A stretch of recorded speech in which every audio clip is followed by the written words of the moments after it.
Welcome to the Learning Pines YouTube. We hope this video helps. In this video, I will explain how to play Persona 5 Royal on Ryujinx. First, you'll need to download the latest Ryujinx emulator from its official website.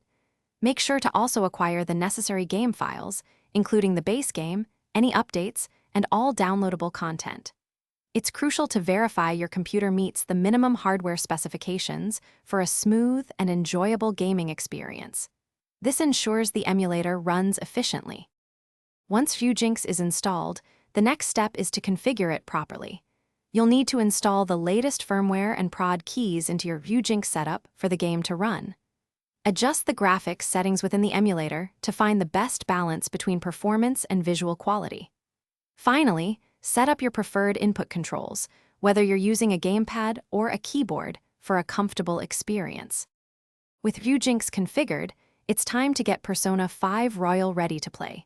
Begin by adding the main game file to your Ryujinx game list. After that, install any available game updates to ensure you have the most current version, which often includes bug fixes and improvements.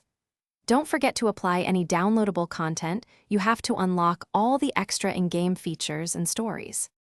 If you encounter any issues, don't worry, there are solutions. Always update your graphics drivers to their newest version for improved stability and performance. Experiment with different Ryujinx settings, like resolution scaling or shader cache options, to resolve any performance hiccups. For further assistance and advanced optimization tips, consider joining the active Ryujinx community online. Thanks for watching. Consider subscribing if we helped you.